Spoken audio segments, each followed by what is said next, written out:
Hi everyone, I am back and this time I'm going to make some earrings. Still in the early learning stages of my little journey with the M1 and I'm loving every second of it.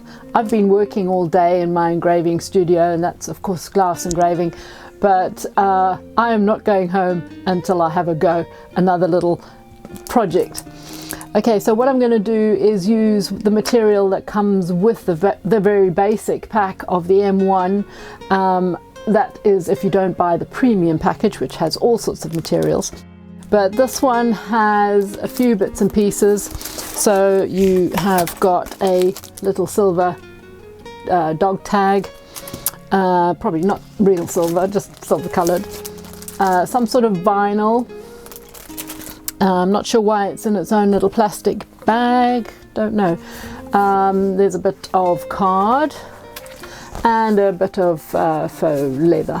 But actually, you know what, when I think about leather, yes, I think I mentioned this last time, I think about cutting and engraving personalized patches for either your denims or whatever, or a base cap, baseball cap, golf cap, something like that. Knitted winter golf hat with your own little leather logo on the front, or some quirky saying for golf.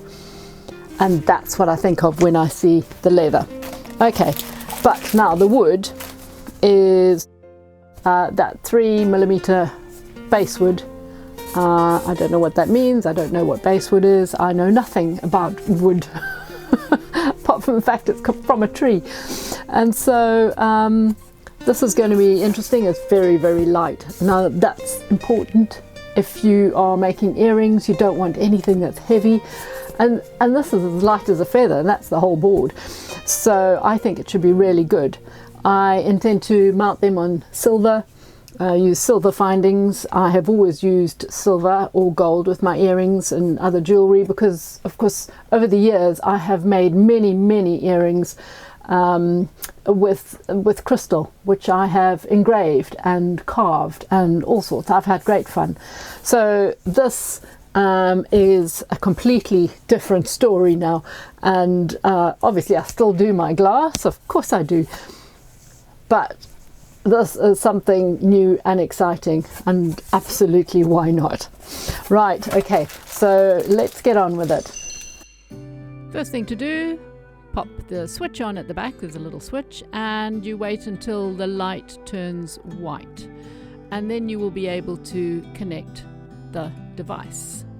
This I've connected up by USB, and now the camera within the M1 is picking up the base and what's going on in there. Those are a couple of rods from the engraving I did yesterday, and so what I'm going to do is lay down a few more. The little red dot you see is the camera.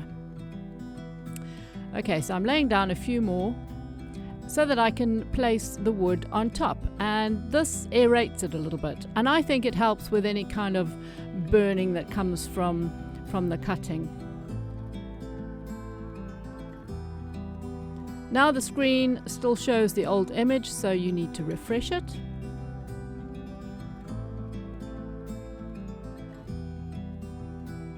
And instantly there it is. So all you need to do is then drag your artwork onto the piece of wood. It is as simple as that. As you noticed, a couple of bits of artwork I had there, they were ordinary images, and I had clicked the background away, which is really simple, but because the background is very similar to the background of the earring drop, I had missed those little white bits. So you can see the first one, I've taken them away simply by clicking on the magic wand and getting rid of the background in the edits. So there I copy and pasted to get a double, and interestingly I don't know what the shortcut is here. It's not my normal Corel Draw type of shortcut to repeat something, so I have to find out what that is. It's just quicker, but copy and paste is pretty quick. I wondered if I could edit anything when I click it all, and in actual fact I'm only given the option to engrave when they are pictures like this. So I'm going to trace, and this will give me a simple outline, and that will then give the M1 something to cut more clearly. So there's the outline. Get rid of the picture, and now you have got the option to score, engrave or cut. Score is just engraving an outline, engraving is the solid, and cutting is, as it says, cutting it out completely. So I'm just going to copy and paste that one. So we have two identical earrings eventually. There we go. And I'm going to do the same with my lovely little seahorses. But if you click on both, as I say, you can't do anything with them, so you've got to click them one at a time and trace the image. And there you go. Save it. Get rid of the photograph. Photograph is just a picture. It's actually an I think it was an SVG. I think. Oh no, it was a PNG. It was a PNG. So a PNG is great for engraving, but in this case, not for cutting. Right. So there we are. Copy and pasted this little fella. And as you can see, they are both facing the same way, so I will sort that out. Now, tracing these two leaves, the other one was too pale. I mean, I could have changed all this to black. And this is an image I imported from a program, so I'm not interested in the plain leaf. It doesn't matter, so I'm going to get rid of that little picture. And here I am left with a lovely cutout. Those tiny bits in the middle, I just wanted to see how it was going to cope because they're quite small. Here we go, don't need that one. And here you see I'm going to flip over the little seahorse. Interesting, they call it a reflect in this. And so, right, reflect it is. So I flipped it over, so we have got a mirror image of the seahorse for each earring. This is lying flat. You can see all the different options. And not sure, I know cylindrical obviously is the setup for vessels. But there we are. Picking the wood, and also the fact that it's raised up on the little triangular prisms, because the machine now, the M1, is going to measure. Okay, so when you do that, you will see that you have to move them around because now it's picked up the actual height of it.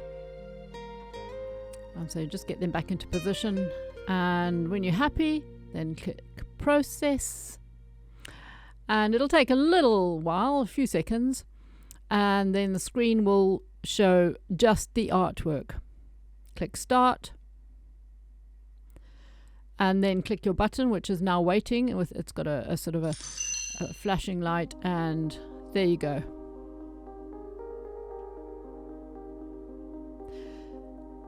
And this is going rather fast, and I'm looking at that going, I don't think this is cutting. And of course, I had only set up the one earring, the first lot, for cutting. So, right, I've paused it, I'm going back, I've clicked them all, and it's letting me make sure that all are cut at the same time. And here we are looking at the leaflet just to double check on the settings for this particular wood, and then you can see laser cut 100%, 4mm, and it's actually set at 100% and 5, so I'm just leaving it at that.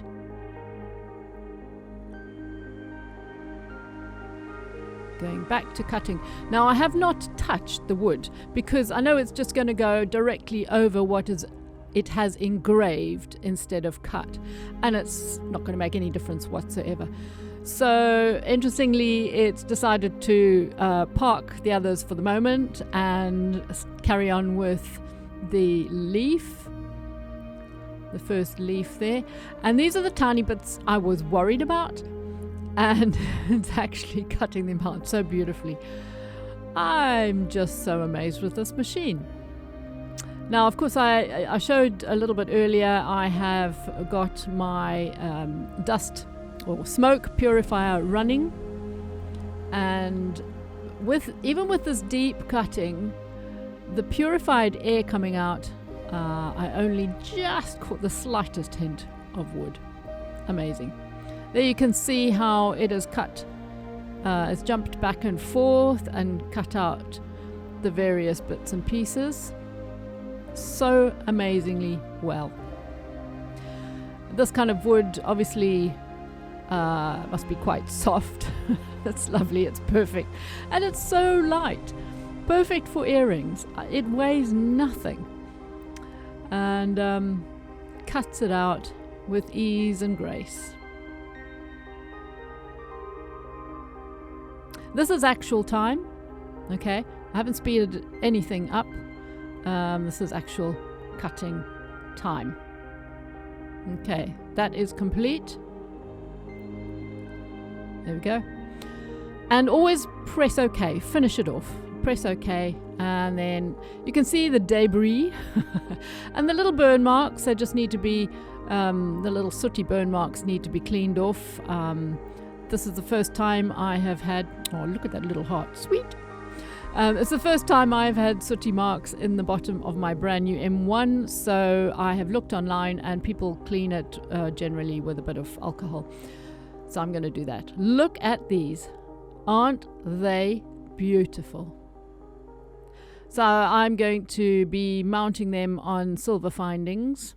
I think silver, because, proper silver, because a lot of people are allergic to all the other strange metals. But I'll see. Look at that. That's incredible. And don't think I'm going to throw away these little seahorses. I am going to attempt, I'm going to see if it's going to work, but I'm going to attempt to make some earring studs out of the seahorses.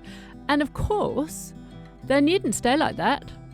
They're going to be painted, haha, or stained or something, or just cleaned up. Anyway, so here, because I couldn't just leave it at that, I had to do something else. So I'm going to combine cutting with engraving. So I found a little bee on this little set of artwork within the program. And you can see there's some lovely pictures. They're really good quality drawings. Here's the little bee that I chose, and as you can see, it's outlined really. So I've just copied and pasted that. I needn't have done that just yet because I will show you now. Okay, I've chosen the bee and I'm going to engrave the bee, right? So that makes it solid. And then the outside, of course, and the little hole, I'm going to cut that. So at this point, I could have just copied and pasted that. So that's what I did. And I thought I would just show you just for fun. Boom, boom, boom, boom, boom. There's a drawing tool there, and I've just noticed it. And of course, you can play with that and draw whatever you want. So it's obviously starting now with the engraving. And I decided I didn't really double check on the engraving settings, but I would have made them a little bit deeper and darker, I think. Anyway, this was something I drew in Coral Draw, actually. I just took the template from one of the others and redrew it because they were a little image, so I wanted to make a really sharp template, and that didn't quite finish the top neatly. There were a couple of nodes out of place there, and you can see how accurate it was. The actual top is a little bit bobbly anyway, but actually you don't notice it there. So obviously now it's cutting the entire earring out. There we go. And of course, something like this can again be painted, you know. I still haven't tried that yet, but there we go. Those are the sort of findings I'm going to use. And I hope that has inspired you. It's certainly inspired me. I am having a whale of a time. I really, really am. So I hope you enjoyed that. Thanks for watching, and until the next little project. Bye for now.